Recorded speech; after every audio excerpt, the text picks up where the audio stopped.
Hi, it's Ronnie, and welcome to Christy's Beautiful Life 30 Days of Sketches, Round 7. And if you'd like to see the layouts on Instagram, it's hashtag 30DSCBL7.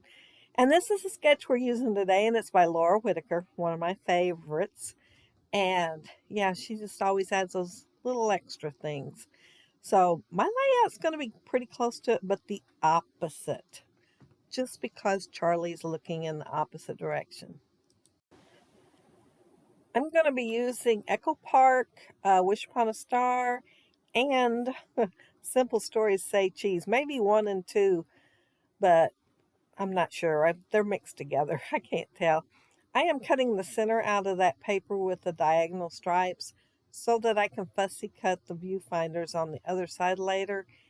Well, I planned on using one in this layout. However, I noticed it was in the bowl when I got done. So it's not going to get used, but I was planning on it. But I do plan on either fussy cutting or punching out the rest of the viewfinders. I'm using my gelatos, yeah, my favorite, and I'm going to use yellow, the lighter pink, and the aqua. It does show mixed media behind the picture cluster, and so I'm going to put some there.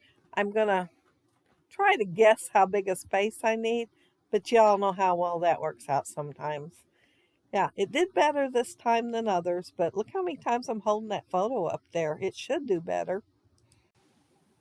That's Charlie in the photo, and we were at her great-grandma's house, and she went in the other room and came back. I was sitting there talking to her grandma, great-grandma, and had this thing on her head. It looked like a drapery piece of material to me, maybe a pull to hold the drapes back. I don't know. But she had it on her head, and she was so proud of it and laughing. So, of course, I took a picture. And yeah, I'm scrapbooking it. That child would wear anything on her head. Every time I turned around, she had something different on her head, including, you know, those things, those pillows that you'd wear on a trip so you don't get a sore neck. And if you fell asleep, well, she wore that on her head, not her neck, on her head a lot. And I don't know if you can see it or not, but there is a little thumb or finger print down in the bottom left-hand corner. So I'm going to put some mixed media down there just so it looks like it was on purpose, but I'm not going to put a cluster or anything. But yeah, I am going to put some there so it looks like it's on purpose.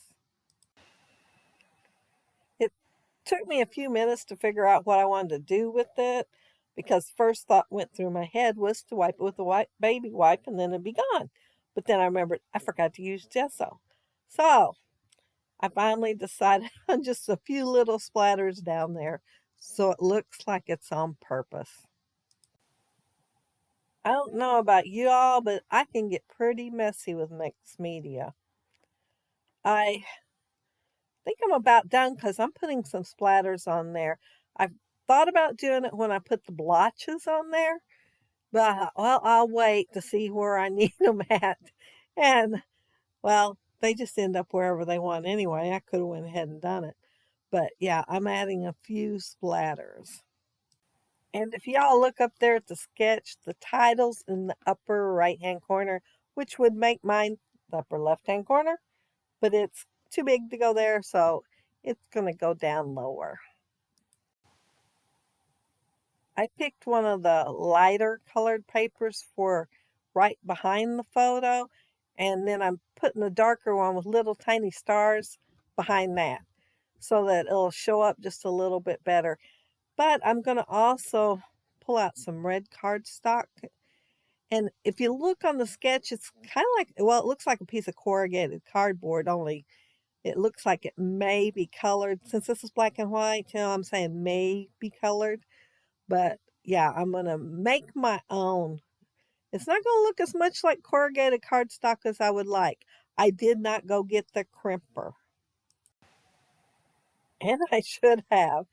I fussy cut out stars. I cut out a few extra, but I got enough that I could put like 3 different clusters like I would enamel dots of 3 different size stars. And one, the smallest one, it is tiny. I did 3 of those little tiny things. It's a good thing that stars are the easiest thing to fussy cut there is, though, or I would have probably just skipped them and they would have went in the trash. But it does look like 2 layers on that corrugated cardstock. And so I'm making 2 layers, but I thought I maybe could just get away with making some embossed grooves in there. But yeah, I should have pulled out the crimper. I think it would have worked better. Well, I know it would have. I've done it before, but it's been probably a few years. It's been a while. I decided last year I was going to use my crimper, so I set it on a shelf really close to me. I looked at it every single day and never used it. I finally put it up. I decided if it was not going to get used in, well, probably 6 months, it was not going to get used. But I have used it when I'm helping the kids do crafts, so it still comes in handy. I put vellum behind the photo and I inked it with the yellow just for another layer. And I tore the edges. Well, I tore them just a little bit too much. So one side, I'm going to end up cutting off and putting out just a little bit farther so that it can still be there and me not tear a whole nother piece up. The corrugated cardboard that's in the sketch looks like they just tore a chunk off a piece of cardboard a box or something and just stuck it under there. It looks like they probably inked it a little bit. Well, I'm going to ink it a little bit, but it's going to be in yellow, so you won't be able to tell that I inked it. But I thought, well, I'll throw this on there. Why not, since it's in my hand? And I put it between the photo mats and the vellum, and I set it to the side for a moment. I didn't adhere it down because I'm still trying to think about what to do with that vellum. I torn just a little bit too short, just a little bit. And I'm going to use that viewfinder. I'm going to use the whole thing. I'm only going to put half behind the photo and the other half's going to go at the top of the page on the left. And oh, I'm looking to see if there's anything else I could use. And that word bubble, say cheese, fell out. So I thought, well, it fell out. I guess I'll go ahead and use that too. But I'm going to work on my title now. And that big word magic, I wanted to use it in the title. I thought it was pretty cute. It's got that Hollywood look. I think they call it marquee. And I'm also going to use some of the tile letters.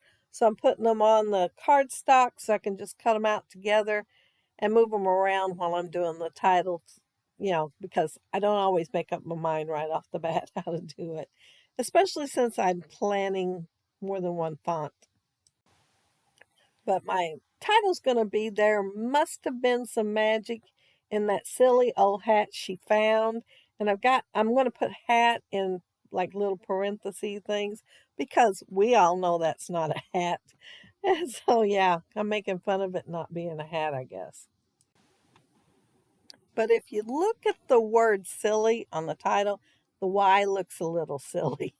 And I didn't have a Y, so I cut one leg off of an X to make it. And then on the she found, I only had an F, not an E. So I cut, and it was tiny and hard to work with, bottom part, a top part of an F, and put it on the bottom part of the E to make the letter E on she. And surprisingly, I'm looking at it right now, and I can't tell it was fixed. It looks normal to me, but where am I at here? Oh, I am doing that part where I cut the vellum off and I'm going to put it over a little bit just to make it look wider. And it worked, and I didn't have to be very picky about it either since it's torn paper. Well, torn vellum. And I'm putting the say cheese up there on the top. And I think this is about when I remember that I forgot.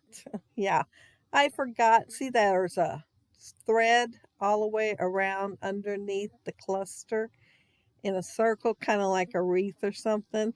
Well, I got it laying there over to my left, and I forgot all about it, and I'm going to pull it out and put it on my page. Well, maybe I haven't remembered it yet, but I will soon. I I just can't believe I had it planned to do right after the mixed media had dried to put it on next. But yeah, that's how plans go sometimes. But I think it worked out better this way because I got to play with it and kind of curl it around instead of just putting it under everything. I knew I wanted to use that camera. I thought it was just as cute as it can be. And I pulled out a sticker that says smiles from ear to ear because she is grinning. And then I had a ticket that I wanted to make sure I used. And I fussy cut it out earlier with a whole bunch of other stuff. And it says, what a character. So, yeah, I had to put that on there. But yeah, earlier while I was fussy cutting, the reason I was fussy cutting is because I couldn't decide what to do. Oh, here's where I remembered the black twine. I don't know if I could actually say I remembered it. I glanced over and saw it, then remembered it. But yeah, I'm going to kind of twirl it through my cluster there and then back off the page instead of doing the circle around the back. Just to have something a little bit different. And I do like to twirl the twine around and in between and through things. But while I'm doing that, I want to mention that down there below you will see the link to Christy's Facebook group, and you can do the same sketch and post it in her Facebook group. She's got one for every day, a folder, and it'll be right there in front because somebody will have posted before you. And then there's a link to Christina Sorge's Redefine Creative because she's doing a live video every day on Facebook, and oodles and oodles and oodles and more of YouTube videos and Instagram. So yeah, lots of inspiration down there below. Not every day from everybody, but still surprisingly quite a few of them are every day. But this is Christy's round 7. Yeah, her 7th time doing this. And I think she does it 3 times a year. That's her plan. But yeah, she's got a lot of people joining in this time and last time too. But I think both these collections are so cute. Of course, they're Disney sort of kind of themed and Mickey Mouse sort of kind of themed. But they go together pretty good. So I've just got them in the same iris container so I can use whatever I want. But I do think Deco Park is just a little bit brighter colored than the Simple Stories. However, I fell in love with the Simple Stories one as soon as I seen it a few years ago. But yeah, I just went ahead and mixed them both. But I am finally getting done with the twine and can go on to something else, which should be, I'm saying should be, that cluster in the upper hand left hand corner. And look, I sacrificed the wood grain paper for the grid. It was not an easy thing to do. But the original has grid paper in the background. And I thought with my long title, it'll make it a whole lot easier if I have a grid paper behind it to get it straight. So yeah, I talked myself into doing it. And that heart I just put up there behind it in black. So it kind of matched the one that's down there on the camera. And then I'm going to end up punching another 1-inch circle to go behind a different sticker. And it is, what it says on it is just a little goofy. I almost said a little bit goofy, but it's just a little goofy because I thought that went with the picture for sure. And I was looking at the page trying to decide where to put it, and I thought, well, over there on that twine, it looked kind of cute, like it's just sitting on top of it. And my title, if y'all don't notice, it isn't exactly centered all of it. But that's because I decided to add the word old after I got started on on that one line. And yeah, it kind of threw it off a little bit. But I still like it and I really wanted the word old in there. After I thought of it, that is. I don't know why I can't think of everything in advance. When I was doing the fussy cutting, that's what I was working on, thinking what to do with the layout. Yeah, I have to think about it a little while, but before I get started, usually, sometimes I just jump right in, but usually I like to think about and have everything pulled out and ready to go. But then too, I've had everything pulled out already and then end up doing something completely different. So one little word getting added isn't much at all. And what am I doing now? Oh, I'm adding my stars, those little tiny stars. Well, some aren't as tiny as the other, but those three little red ones sure were. And I think that's it. That'll be the end of my layout. So yeah, I am done. And this video is a little bit longer, but it is slowed down a little bit. So let me know how you like it slowed down a little bit, if that's better or not. But yeah, that's it. That's my layout. And did you see the letter E on she? I'm sorry I was talking. I would have pointed it out because I was sure proud of how well it went together. But maybe it'll come up here again and you can look at it because, yeah, one's like, there it is. See how well it looks? I just laid that one little bit on top of the other and it worked. Now, if you feel of it, you'll be able to tell there's a little rise on there, but it fit in pretty good. It's thank goodness for the piercing tool, or I wouldn't have been able to do it. But if you leave a comment below, I'll get back with you. And if you like the video and hit a thumbs up, I'd appreciate it. And if you are not subscribed to my channel, I would love to have you subscribe. And those of you already are, thank you so much. But I hope you all have a happy, scrappy week. Take care and stay safe. Find some time to do the sketches and see what you come up with. Bye.